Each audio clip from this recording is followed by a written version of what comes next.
You can support In the Past Lane by buying some of our merchandise, like t-shirts, hoodies, mugs, stickers, and more. And it's all going to be on sale at 35% off between March 20th and 24th. Now is the time to act, people. Just go to our website, inthepastlane.com. Thanks. In 1994, when archaeologists began excavating the site of the original Jamestown, Virginia colony, they were in search of answers to many questions. Among them was, what had happened to the original fort built at Jamestown? It had long been believed that the fort had been covered by the James River. But archaeologists soon found the fort near, but not under, the river. Another more elusive question concerned accounts of cannibalism that allegedly occurred during the so-called starving time of 1609-1610. Many historians have written off these claims of cannibalism as propaganda put forth by disgruntled settlers who wanted to make the Jamestown leadership look bad. But in 2013, archaeologists announced they'd examined the remains of a young woman excavated at Jamestown and found conclusive evidence of cannibalism. This discovery might explain why, when historians began to write the origin story for the United States, they focused on Massachusetts rather than Virginia. You are listening to In the Past Lane, the podcast about history and why it matters. We, the people of the United States, in order to form a more huddled masses yearning to breathe Consider free. that we shall be as a city upon a hill. that all men and women are created equal. Give me liberty or give me death. Nobody's free until everybody's free. The government of the people, by the people, for the people, shall not perish from the earth. History matters because it's not just about the past. History's about us, here and now. It explains the world we live in and why things are the way they are. And history gives us insights into how to achieve a more just, peaceful, and prosperous future. So people, let's do this.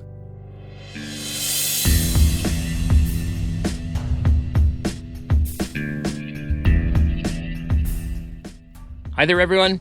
Welcome to In the Past Lane, the podcast about American history and why it matters.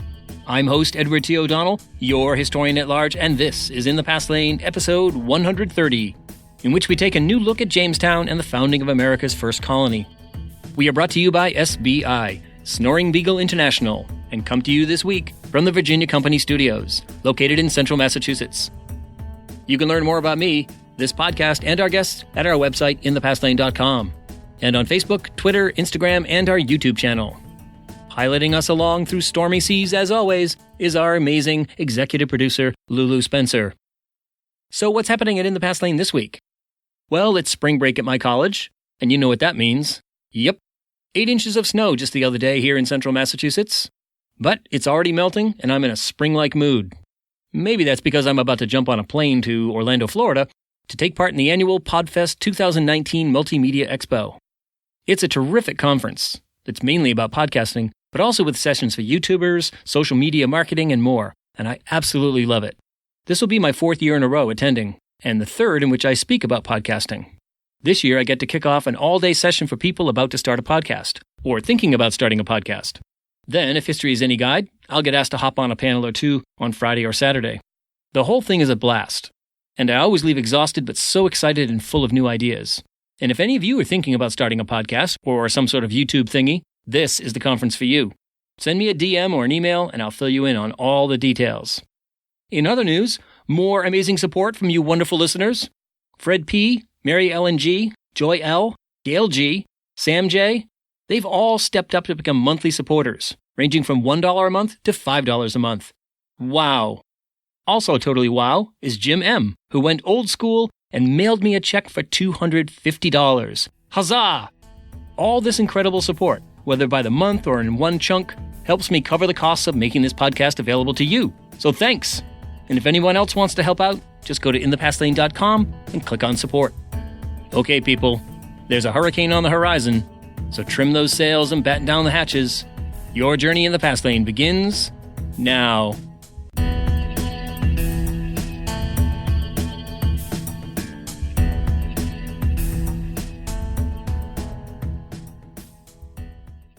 Well, people, today at In the Past Lane, I'll speak with Joseph Kelly about his new book, Marooned, Jamestown, Shipwreck, and a New History of America's Origin.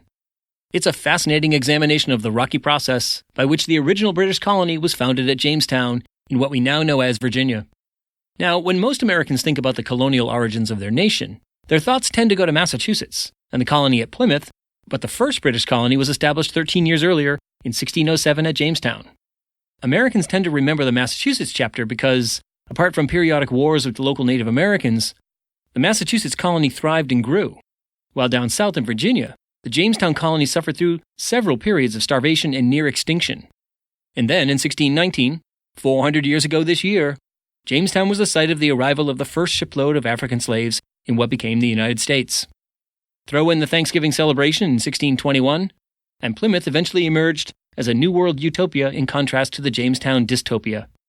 Well, Jamestown was in many ways a dystopia, but there's a lot in the Jamestown story that's really important to know about when considering the origins of the United States and its Republican form of government.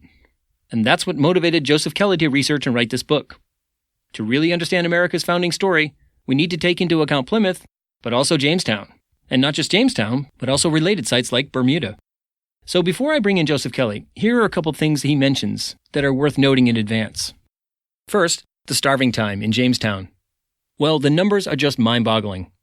Hundreds of settlers arrived in Jamestown between 1607 and 1609, but most died due to hunger and disease. So when the ship Sea Venture, the story of which plays a key role in Kelly's narrative, arrived in 1610, it found only 60 gaunt survivors.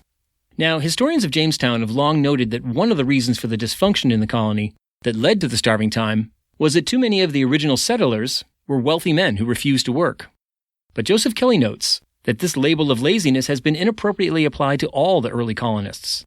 He argues that while the wealthy sat around waiting for others to do their work, the common folk who came to Jamestown were very industrious. Yet they were labeled as lazy by the wealthy because they preferred to work for themselves, rather than for the colonial elite. Another idea that Joseph Kelly discusses is the so-called frontier thesis of Frederick Jackson Turner. In a nutshell, here's what he's referring to. In 1893, reacting to the U.S. Census Department's declaration that the U.S. no longer had a western frontier, a young historian named Frederick Jackson Turner published an essay titled The Frontier in American History. In this essay, Turner argued that both democracy and American individualism had their origins in the frontier experience.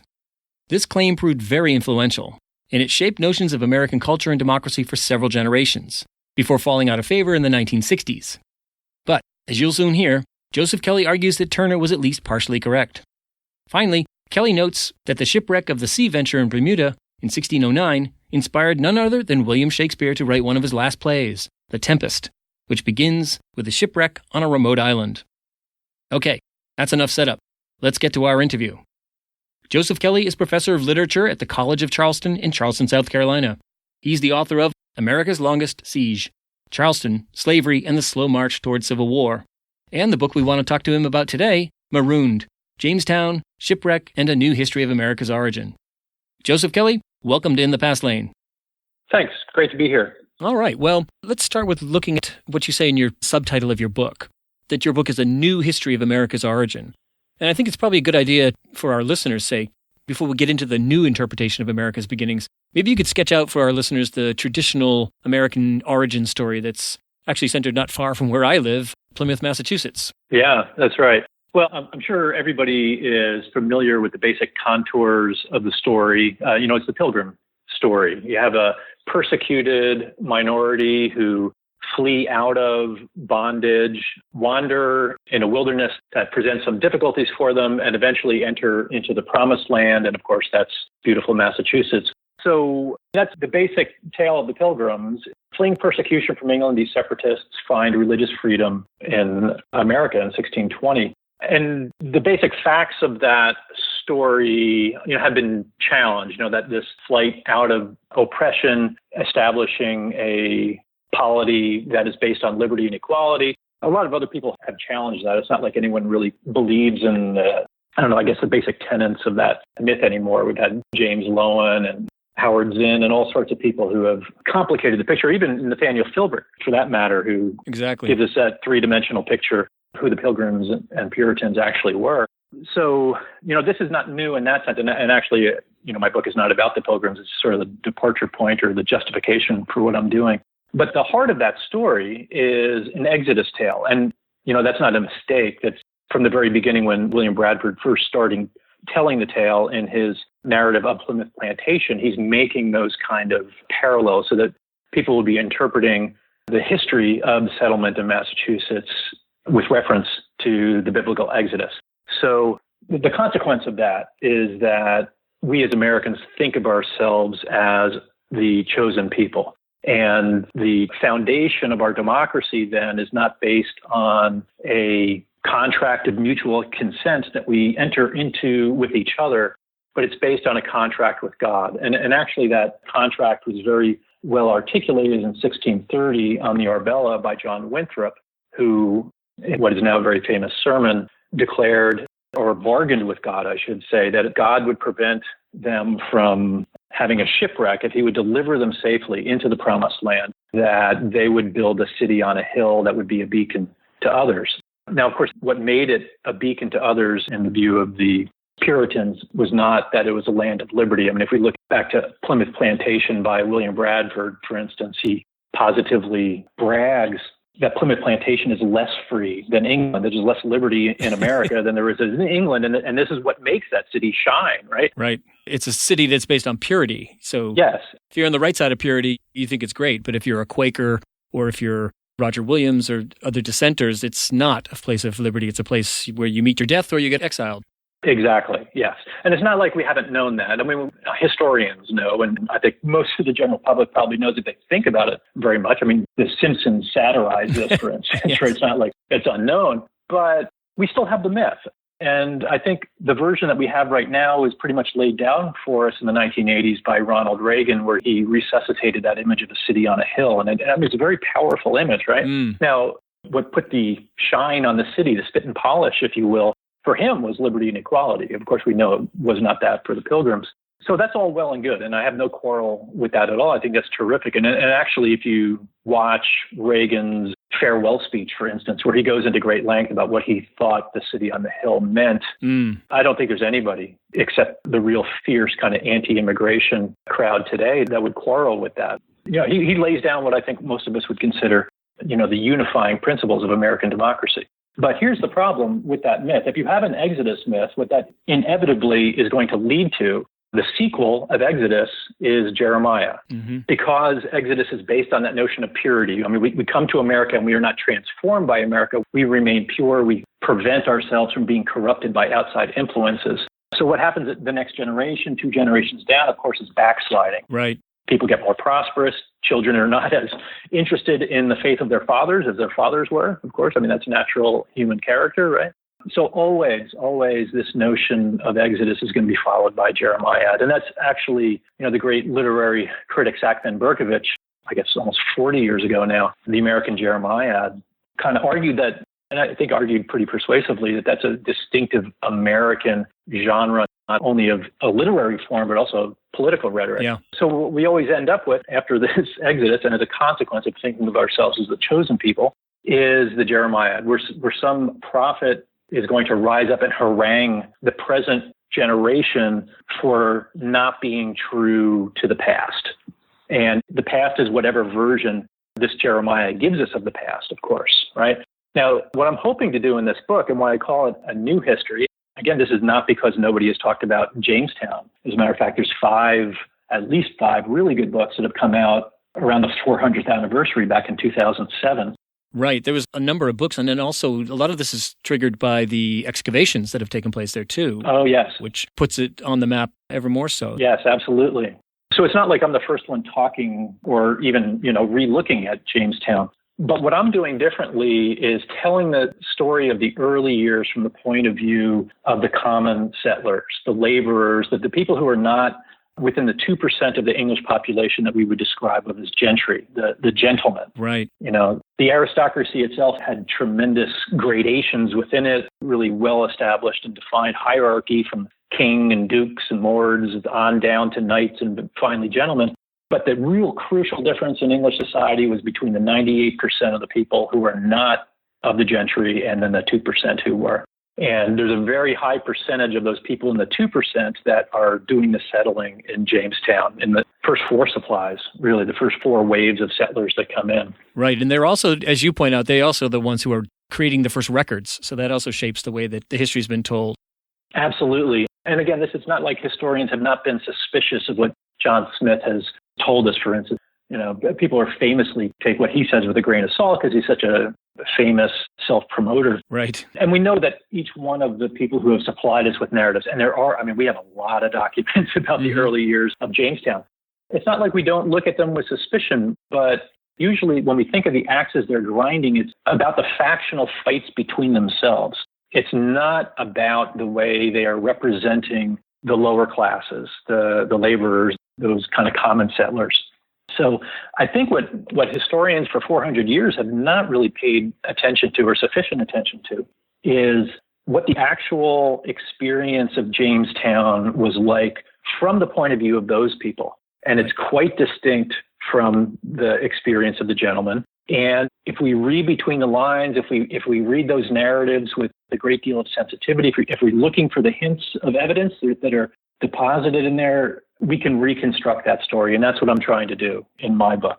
Right. And so I wonder if you could, before we dive into your interpretation, I think it's important to point out what people think about or have long thought about Jamestown in 1607, particularly in contrast with Massachusetts, that it's so beset by problems and all. Tell us a little bit more about that, and then how your new look sort of calls a lot of that into question. Yeah. Well, I guess I would say really for the last 150 years, Jamestown has been, the redheaded stepchild of Americans' origin, the dystopia to the utopia of Massachusetts, right? Right. And that is nowhere better symbolized than by the cannibalism that takes place in the starving time, which, by the way, has been proven by Bill Kelso's archaeological work down there in Jamestown. Mm-hmm. It had always been rumored. The Virginia Company denied it. Scholars were never quite sure. There's always dispute about whether it did or didn't take place. But now we actually have physical evidence, what we would even call forensic evidence about the cannibalism. So obviously things went awry down there. But even, you take a book like Karen Kupperman's book about Jamestown that came out, I think, in 2007, 2008. This, fantastic scholar who I admire tremendously. But she interprets Jamestown pretty much in the way that has been the accepted interpretation for generations now. And that's that at best what it does is it shows the Pilgrims what pitfalls to avoid and how to do it right. So it's an example, it's a negative example. Mm-hmm.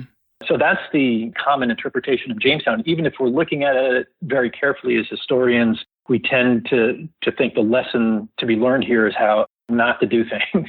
Things got all screwed up down in Virginia, and then they fixed it when they went up to Massachusetts. Right. And to make that case, it's simple math. When you look at the numbers of people, the hundreds and eventually, into the thousands of people that came by ship to Jamestown and just how they died in such extraordinary numbers as a regular course. And then in these particular moments where it's so extreme, they dubbed the period the starving years. Yeah.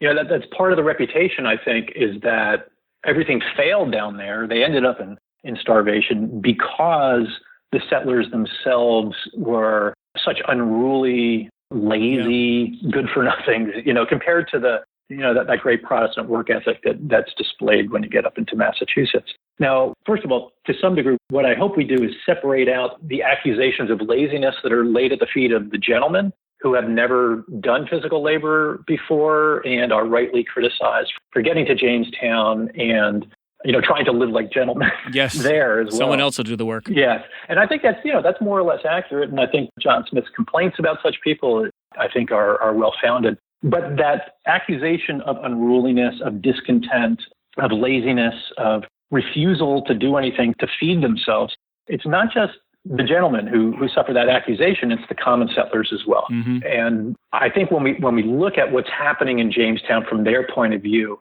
we get a very different attitude towards those accusations. So when, for example, the executives of the Virginia Company are accusing the settlers of being unruly, what that means is that they're not taking orders. They're not following orders. When they're accused of being lazy, what that means is they're not doing the labor that the Virginia Company finds productive. When we look at what they're doing, they are not lazy. Believe me, anybody, living in those kind of conditions, you can't be lazy and survive for very long. But what they're doing is they're doing labor that is not work for the Virginia Company. So any work that anyone does that isn't profiting the Virginia Company is basically idleness in the point of view of the Virginia Company. Yeah. Now, this kind of template for looking at things from the perspective of the settlers is much more obvious in what happens in the third supply and the shipwreck that is kind of the heart of my text. Yeah, that's a fascinating story that I had never heard of, and certainly had never heard of Stephen Hopkins. So tell us about this third supply voyage of several hundred people, 3 ships. Yeah. One of the ships gets shipwrecked in Bermuda in a hurricane. Tell us what happens there. It's quite fascinating. Yes, and again, I can't claim to have discovered this or anything like that, but I think most people have never heard about this, but it's not like the historians have not. But the way the story I'm telling is quite different than all the other books that have come out. And by the way, this shipwreck is the basis of William Shakespeare's The Tempest, the last play that Shakespeare writes. So it has that dimension too. Shakespeare is kind of the first popular interpreter of the English settlement in America through that play, The Tempest. Yeah. So what happens is, the first couple of years of Jamestown, as I said, it's mismanaged. There are all sorts of factions. As you know, John Smith arrives in chains, and he escapes execution basically because the secret instructions from the Virginia Company are unlocked when they arrive in Chesapeake Bay, and lo and behold, his name is on the name of the counselors that are supposed to be put in charge. But right from the beginning, there's dissension among the counselors.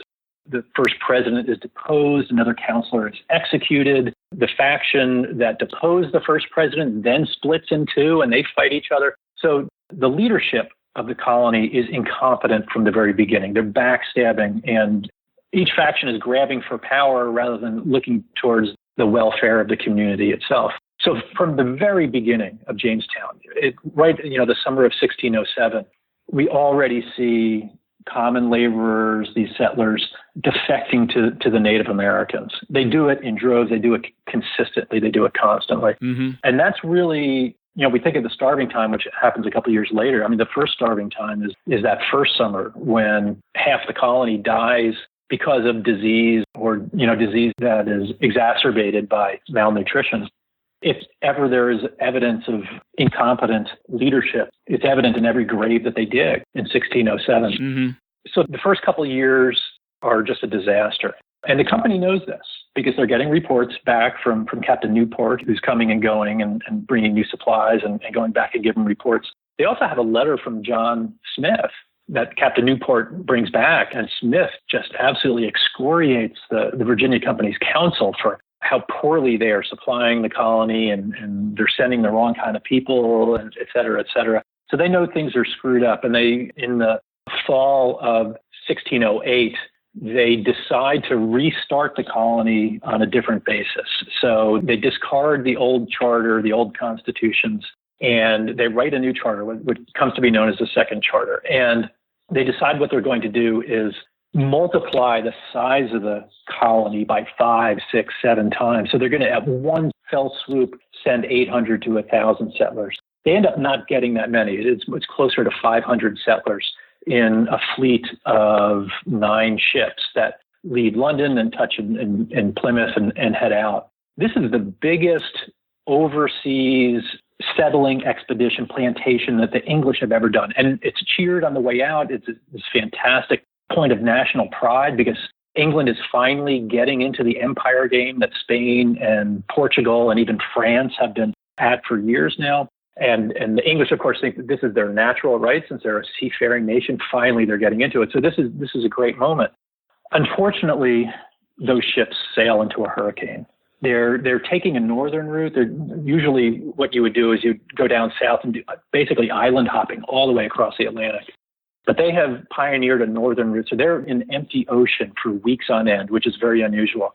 And they end up sailing into this hurricane, and all of the ships, except for the biggest, the Sea Venture, which is the flagship, eventually limp into Jamestown. Masts broken, rudders damaged, all sorts of problems, people sick, and that kind of thing. Their supplies destroyed by seawater. And that's actually what's going to end up triggering the notorious starving time, is the influx of all these settlers who don't have the means of their own sustenance with them. The ship that had most of the provisions, that had all of the copies of the Second Charter, this is just, astounding. The only copies of the Second Charter were on board the flagship, the ship called the Sea Venture. The new governor was on the Sea Venture. The admiral was on the Sea Venture. Captain Newport, who is the guy who knows more about Jamestown and the waters of the Chesapeake than anybody else was on the Sea Venture. That ship did not make it to Jamestown. So everybody in Jamestown assumed it was sunk. They sent word to England that it was sunk. It was lost at sea. Miraculously, the crew of the Sea Venture, the passengers of the Sea Venture, for 3 days and 3 nights are working the pumps. They're bailing because the sea is just coming into the ship as if it's a sieve. The very boards start separating. And this is a very famous scene in the beginning of The Tempest. You see the same thing. Mm-hmm. The boards are separating and the sea is coming in. They fight for 3 days, and slowly the sea rises, and they can't stop it. And just as they give up hope, they're absolutely exhausted. They sight land, and it's miraculous. Out in the middle of the Atlantic, there's land. This is astounding. So Admiral Summers is able to basically turn the ship just enough that he runs it aground on a reef about a half mile to a mile off the coast of the extreme northeast of the archipelago that is the Bermuda Islands. 153 souls on board the ship. All 153 survived the wreck. It's just incredible. They all get ashore. It is. It's amazing. It's amazing. They come ashore dripping wet, blinking at the sun, looking left and right at each other, all of us miraculously saved. And then, of course, is the material salvage that they're going to get from the Sea Venture itself, which is stuck on those rocks. And they turn around and they look at where they are, and they're facing a jungle, and it is a desert island. Nobody has inhabited the Bermuda Islands. It's one of those rare places on Earth that it just has no human habitation. So it is absolutely a wilderness, not even any natives. So immediately they're faced with the difficulty. What are we going to do, right? You have just gone through a shipwreck. You've gone through that trauma. How do you survive? And this is what happens always in a shipwreck. And this is what I'm arguing also happens in Jamestown itself, even though that's not literally a shipwreck. Every individual is then put into the position of, okay, how am I going to survive? So my survival is going to be my own responsibility. And it is through that experience that people look to each other and think of themselves, each individual, as what we would call, a political free agent, somebody who is detached from anything else. Nobody has jurisdiction over these islands. It's a complete wilderness, right? And we are hurled into it. And am I going to take orders from you, the person I took orders from yesterday, or am I going to decide to do something else on my own? Yeah, it's a clean slate. It's an absolutely clean slate. One good way to think about this is a question, almost a thought experiment. There's a woman named Elizabeth Parsons who is the handmaid of someone we know as Mistress Horton. So on the Sea Venture, her employer is Mistress Horton, and she's supposed to, she's a servant of this woman. They go through the trauma of this hurricane for 3 days and 3 nights, and then they get, coughed up on shore. And then what happened? What does Elizabeth Parsons think? Is her first job to attend to her mistress, or is her first job to attend to herself? We don't know the answer to that question. I wish, God, wouldn't it be great if we had a diary or something that answered it. But what we do know is that the common people very quickly lose faith in the leadership of the Virginia Company, right, and decide that they are going to take responsibility for their lives into their own hands. Right. Bermuda is almost like it's more compelling than any of the Survivor TV shows, any of the fictional versions of Shipwreck, stranger than Robinson Crusoe. It's incredible. Worse, what first got me fascinated by this was that TV show Lost. Yeah. What happened in real life was even bizarrer than that. I mean, not that magic happens and stuff like that. Right, but still, it's such an extreme set of circumstances where you go from a very tight, organized, very explicit political order to no political order. Exactly. And to add to it, it's a gorgeous, in some ways, it's a paradise. Yeah. So tell us where Stephen Hopkins comes in and, the kind of world that they try to build. Okay. So everybody on the ships, except for the sailors, of course, and they're a separate category. They go off on their own rival island. They get themselves out from under the governor as soon as they can. So there's, two rival tribes, if you will, to put it in Survivor terms. But the settlers themselves, every settler was conscious of having entered into a contract with the Virginia Company. And this is something that's just so obvious about this whole situation, but seems to me to have been overlooked by historians for 400 years, is that this is literally a social contract, right? They have signed a contract which is surrendering authority for their own lives to the executives of the Virginia Company in exchange for the mutual obligation that the Virginia Company is then going to render to them, which is, eventually they're going to get 100 acres of land for each person and, percentage of the company's profits and that kind of thing. So it is literally a contract. And everybody recognizes, both sides, the Virginia Company and the settlers themselves, that they have entered into this set of mutual obligations.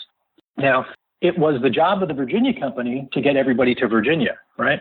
Almost immediately, once they put England in their rearview mirror, the settlers began to have buyer's remorse about this contract. Yeah. And the reason for that is because the sailors start telling them what's really happening in Jamestown. Yeah, where they're heading. Right. And they're basically heading into hell. And they did not know it. And of course, that was not revealed to them. So they had listened to the propaganda, right? And it's not like Virginia is not a land of plenty. It certainly was, but it was so mismanaged that it was hellish. And half the people die who go there. And the sailors know this. Many of the sailors have been there back and forth a couple times. So once they have this shipwreck and the settlers have already had buyer's remorse, why the hell did I get myself into this contract? They realize, and this is what Stephen Hopkins is the first to articulate this. Oh, and just for a quick digression, what's so wonderful about this, as I said, all the narratives are told from the point of view of the company executives. William Strachey, a friend of Shakespeare, is the guy who writes the narrative about the shipwreck in Bermuda that we get all of our information from. So everything that we have about what Stephen Hopkins does is told to us by a man who loathes him and thinks of him not only as an enemy, but as a criminal, as an outlaw. Yeah. So we're getting a narrative that is trying to villainize him. And you read it today and you think, well, this guy sounds like Thomas Jefferson, and yet he's the villain of this story, Yeah, if you don't believe in democracy and individual rights, then he clearly is, a villain. But which is exactly right. They did not believe in it. And basically, William Strachey says, this guy is so bad, can you believe it? He believed in this notion of mutual consent. That's how bad this guy was. Now, of course, for us, that makes him a hero. So anyway, they're in this literal contract, and Stephen Hopkins reasons the Virginia Company was supposed to deliver us to Virginia. They broke the contract. Now, sure enough, it was a hurricane. It wasn't like their own reason that the contract was broken, but they did not deliver us to Virginia. Therefore, they did not live up to their end of the bargain. We don't have to live up to our end. And he literally starts this campaign where he's talking to other tradesmen, laborers, even some gentlemen enter into this, what is called by Strachey, a conspiracy. He starts telling people, you are not obliged to follow the government of any man. And of course, what he means by that is you don't have to do what Governor Gates tells you to do. Mm-hmm. What Governor Gates was telling everybody to do was to build a ship, take the salvage of the Sea Venture and meld it with lumber that they felled from the Bermudan cedars and build a new ship that is going to take them from Bermuda to Virginia. And they're looking around themselves at the Bermuda Islands, and there is fish aplenty, fowl with their eggs, there's fruit, there is enough swine for them all to eat barbecue till the kingdom come. They think they are in paradise. Mm-hmm. And there's no inhabitants there. They don't even have to contend with any natives, right? What they call savages. So they think, why the heck would we leave here? Why are we going to labor for months and months on end to build a ship to take us from paradise to hell? It doesn't make sense. So Hopkins spreads the gospel of liberty. He says, let's ourselves sneak off into the woods. Let's go into the wilderness. The sailors have already done it. They're off on their own island, building their own ship to rescue themselves.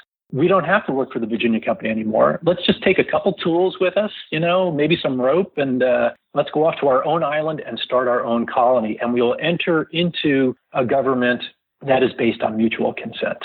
Now, what happens, of course, is that this conspiracy spreads one person too far, or actually, in this case, two people too far. And he gets denounced by a couple gentlemen who are let in on the conspiracy, but remain loyal to the governor and his armed guard. And they throw Stephen Hopkins in chains, drag him in front of the entire assembled community. And the assembly by this time, it is basically a slave labor camp where they have a muster call in the morning where everybody has to be there. Then they go off all day long in work gangs with overseers to build this ship that's going to take them from Bermuda. And at the end of the day, there's another bell, and they get counted again to make sure nobody has slipped off. And they have to do prayers no matter what religious persuasion they are. They have to appear very pious to the Reverend of the Church of England. So it's the very antithesis of liberty absolutely. that Hopkins has been preaching. Yes. It is what you and I would describe as a slave labor camp. Now, of course, the Virginia Company doesn't describe it that way, but he gets caught, of course, and he gets tried for mutiny, and he's basically broken. Governor Gates convicts him, sentences him to die, and he's made to beg for his life in front of the entire assembled community, including all his co-conspirators, which made up more than half of the settlers. There's about, if you take the sailors out, there's about 120 people left probably. So we know from William Strachey that more than 60 of them were part of this conspiracy. But they don't do anything. They don't rise up because the people with the guns and the swords are the company men, the gentlemen, the personal guard of Governor Gates. So after that, he begs for his life. He uses his eloquent tongue to actually persuade the governor to give him mercy. And then he keeps his head down, and he goes, eventually there's another rebellion, it's put down, and the governor has to execute some people. It's pretty brutal. They end up, when the ships get built, they get put on them basically at gunpoint. They're ferried to Jamestown. And Governor Gates thinks, okay, we've been out of civilization for 10 months. Everyone thinks we're dead, and we're going to sail into Chesapeake Harbor. We're going to be rescued. We're going to get into Jamestown. I'm going to find a thriving community. Instead, what they find is the starving time. The people who expected to be rescued become the rescuers. So they discover this horror, and it continues. Yeah. The story goes on with, more mutinies, even more brutal punishments. Yeah, you count 14 uprisings 14 in those early years in Jamestown, which does suggest a persistent unhappiness, a persistent resistance to this kind of tyrannical military, forced labor kind of rule there. Exactly. And that's the key to understanding your argument that so many of these nameless, faceless people who left us very little record other than what they did, which is, their actions in some ways speak more than anything that they could have written, which is to leave the colony, to escape the colony of Jamestown and head into the wilderness and live among native peoples, to not just to be fed by them, but actually to blend with them in some ways, to intermarry. Right, yes. And this, you asked earlier about the term marooned, and that's where this concept comes in, because the term maroonage is a concept that arises in the encounter of Europe with the Western world, initially with Spain's colonies in the Caribbean. So the term derives from the word cimarron, which was originally used to describe domesticated cattle that were brought from Spain to Hispaniola. And some of the cattle escaped out into the wilderness and reverted to their, bestial behavior. And Spaniards called them cimarrons. And within, by the 1520s, this is basically a generation and a half after Columbus discovered the New World, Spain is already importing Africans in huge numbers to replace basically the genocide of the native population of the Caribbean islands. And these enslaved people from Africa are doing the exact same thing that the domesticated cattle from Spain are doing. Whenever they get a chance, they flee the Spanish plantations and the Spanish mines, and they go into the inhospitable, nearly the interior that it's practically impossible for the Spanish to follow them, in the mountains, in the swamps. And this phenomenon is repeated everywhere there is slavery in the New World, from the beginning to the end. I mean, up to the American Civil War, there are Maroons living in the Great Dismal Swamp, right in the heart, North Carolina and Virginia in the American South. So the term gets applied to these enslaved peoples who have the courage to take flight into the wilderness. They would rather live there than live in slavery. So that concept of maroonage has embedded within it this courageous grasp of liberty from the very beginning. And what I'm arguing happened in Jamestown and definitely happened in Bermuda was not only maroon in our common understanding where you're cast away into the wilderness, but this notion of choosing to live in the wilderness, escaping civilization to pursue a new kind of polity. In Bermuda, it is literally a government of mutual consent. In Jamestown, it tends to be melting into the villages of the Algonquin Indians who are living on the Chesapeake. Right. And this is the process that you say, with a little in some ways a nod to Frederick Jackson Turner and his frontier thesis to some degree. This is where the seeds of American democracy, as you see it, are being planted, this kind of self-government, government by consent. Tell us a little bit more about that. Right. And this, again, goes back to my sort of attempt to redirect our understanding of America's origin, because, by some account, I think pretty much the settled account right now, the origins of American democracy is in the governance structures of separatist Protestant, low church Protestant churches, where you don't have priests, you don't have bishops, and decisions are made by more or less mutual consent, I suppose. Mm-hmm. Yeah. I argue that's wrong. I mean, really, I would go even stronger than what you suggested there, that this is definitely a revival of the frontier thesis.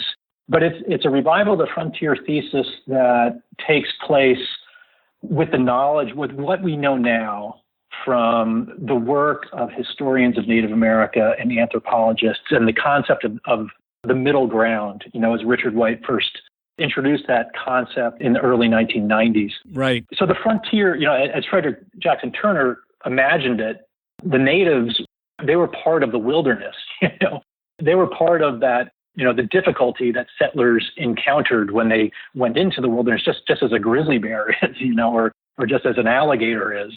And of course, in his thesis, it is the accommodating yourself to the exigencies of the wilderness that transforms the American into a different kind of person than the European.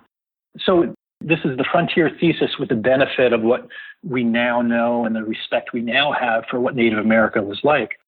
So when the English came onto the Chesapeake, there was a highly complex, right, well-organized, extensive society that was already there. Now, of course, it is largely, it's pretty much a Stone Age society. They have some copper that they're getting from trade in the mountains. Their other metal objects are coming from the French or maybe from the Spanish. So obviously, from a technological perspective, while they're amazingly innovative, they are also primitive from the English perspective, right? But their society is very complex. The lives of these peoples are incredibly attractive to the English. Sure.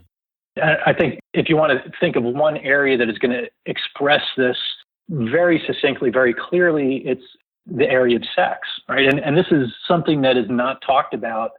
It's only hinted at in the English narratives. The English are really kind of uptight about sex. Well, all Europeans are at the time. Even, the French Jesuits writing their narratives, from French colonial America are the same way. But the people who are not telling the stories are not. We have evidence that suggests that the common people kind of responded to this. Of course, the sexual behavior of unwed young Algonquin women on the Chesapeake, we know was by English standards quite promiscuous, right? Surely that was part of the lure of these Englishmen who have come to the Chesapeake, who have suffered this long passage, who have not seen a woman in, maybe 9 months or something like that, and have come from a society that represses natural sexual impulses so effectively as European society did. We know that was attractive to people. But it's not just that. Many aspects of native life, including the largely egalitarian nature of it. To somebody who is in the 98% in England and not in the 2%, the egalitarian nature of native life could look really attractive.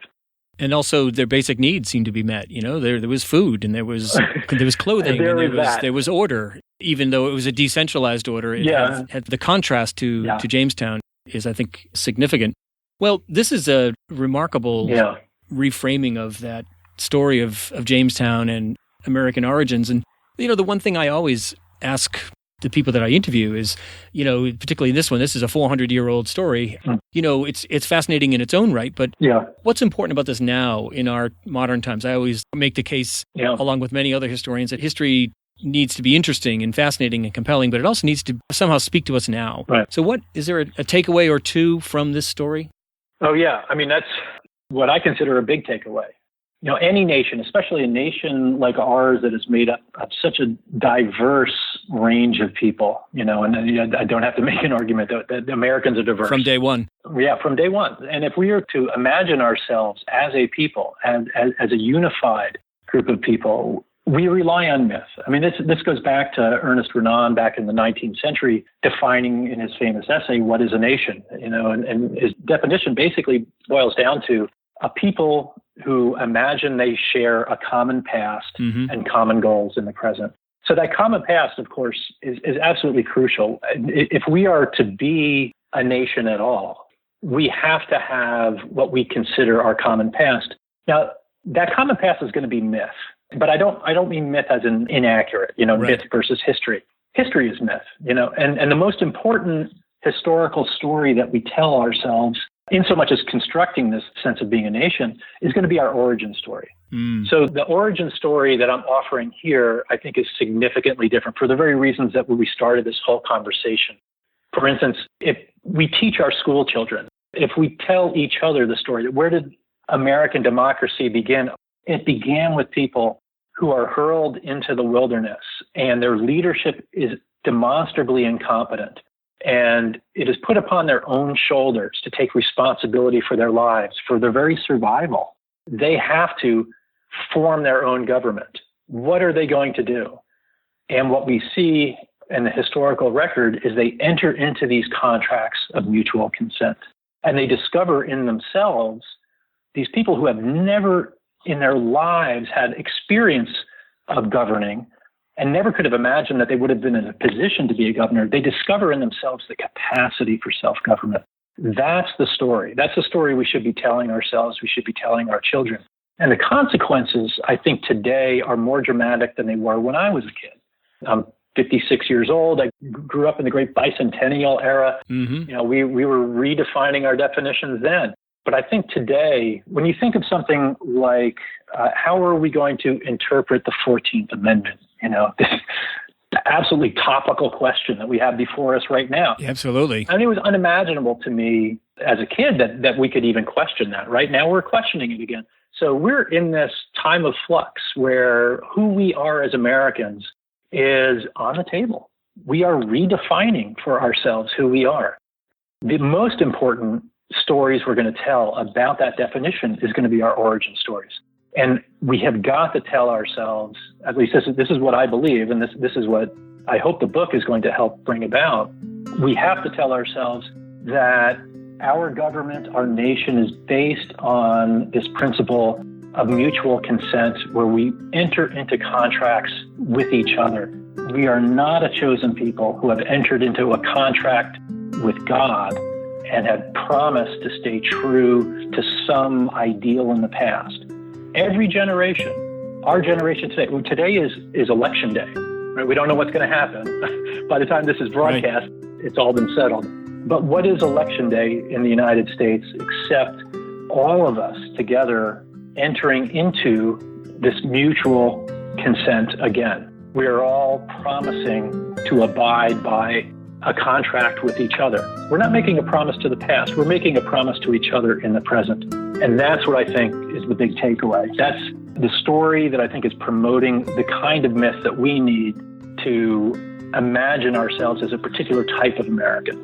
Yeah, it's that understanding of the past that and where we've come from that ought to help shape how we imagine the people we want to be and want to become as a society. So, Joe, Kelly, this has been a really thought-provoking and compelling discussion. And as you point out, well-timed. So thank you very much for taking the time to speak to us at In the Past Lane. Oh, absolutely. It's my pleasure. Thanks for giving me the opportunity.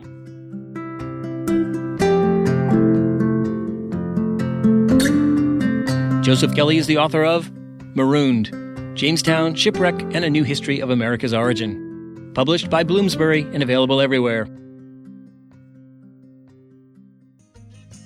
All right, everyone. Time to close out this episode of In the Past Lane.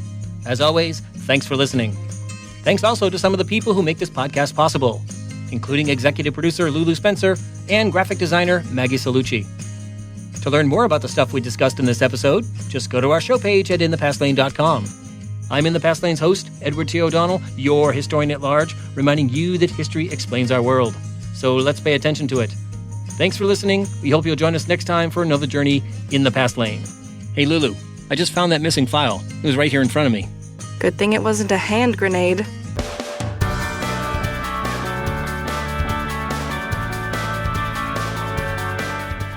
SBI, Snoring Beagle International.